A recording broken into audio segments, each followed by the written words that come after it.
Assalamualaikum warahmatullahi wabarakatuh. Perkenalkan nama saya John Rahmani dengan NIM 2504010110114 dari kelas IF 104 Program Studi PJJ Informatika mata kuliah Algoritma dan Pemrograman yang diampu oleh Ibu Cian Ramadona Hasoltine Eskom Mkom. Pada kesempatan kali ini saya akan menjelaskan program matematika sederhana yang telah saya buat menggunakan bahasa C++ dengan struktur control suite case. Sekarang saya akan memperlihatkan programnya.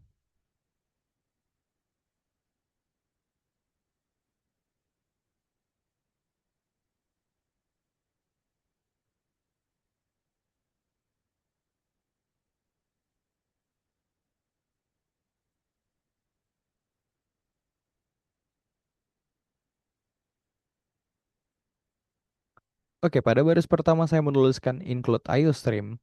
Baris ini digunakan untuk memanggil library IOStream yang berfungsi untuk proses input dan output dalam bahasa C++. Dengan library ini saya dapat menggunakan perintah seperti syn dan cout. Pada baris berikutnya saya menuliskan using namespace standar.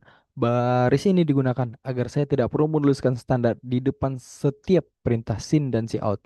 Jadi, kode menjadi lebih sederhana dan mudah dibaca. Selanjutnya saya akan masuk ke fungsi utama program yaitu integer main. Fungsi main adalah fungsi utama yang pertama kali dijalankan ketika program dieksekusi. Dalam fungsi ini, saya mendeklarasikan beberapa variabel yaitu bil1 dan bil2 untuk menyimpan dua bilangan yang dimasukkan oleh pengguna. Selanjutnya ada pilihan untuk menyimpan pilihan operasi dan hasil untuk menyimpan hasil perhitungan. Semua variabel ini bertipe data integer karena program ini hanya menggunakan bilangan bulat. Kemudian program meminta pengguna memasukkan dua bilangan pada bagian sin lebih besar bil1. Perintah ini digunakan untuk menerima input dari pengguna dan menyimpannya ke dalam variabel bil1. Begitu juga dengan sin lebih besar bil2. Perintah ini menyimpan input kedua ke dalam variabel bil2. Setelah itu program menampilkan menu pilihan operasi menggunakan perintah cout. Program menampilkan tiga pilihan yaitu yang pertama untuk penjumlahan, kedua untuk pengurangan, tiga untuk perkalian. Kemudian pengguna diminta memasukkan program operasi yang akan disimpan ke dalam variabel pilihan. Selanjutnya saya menggunakan struktur control switch atau pilihan.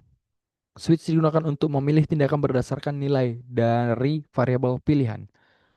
Jika pengguna memilih angka 1, maka program masuk ke case 1. Di bagian ini dilakukan operasi penjumlahan. Hasil sama dengan bilangan 1 ditambah bilangan 2. Kemudian hasilnya dilempar ke layar, ditampilkan ke layar, dan keluar hasilnya. Selanjutnya, jika pengguna menggunakan angka 2, maka program akan masuk ke case 2. Di sini akan dilakukan operasi pengurangan hasil sama dengan bilangan 1 dikurang bilangan 2.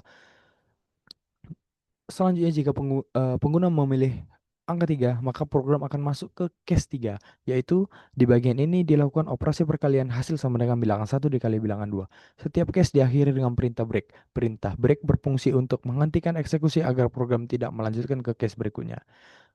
Jika pengguna memasukkan angka selain 1, 2, dan 3, maka program akan masuk ke bagian default. Pada bagian ini program menampilkan pesan bahwa pilihan ini tidak valid. Sebagai contoh, jika pengguna memasukkan bilangan pertama yaitu 10,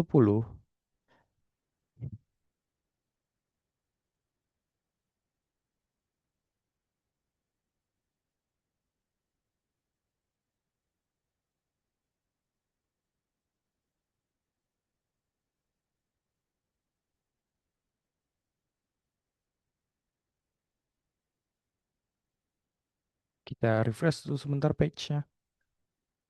Oke, sebagai contoh, jika pengguna memasukkan bilangan 10 dan bilangan kedua ada 15,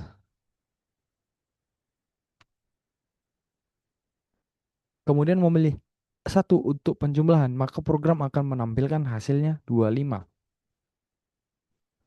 Dari program ini dapat disebutkan bahwa struktur switch case sangat efektif digunakan ketika kita memiliki beberapa pilihan berdasarkan satu variabel. Struktur ini membuat kode menjadi lebih terorganisir dan mudah dipahami dibandingkan menggunakan banyak percabangan if-else.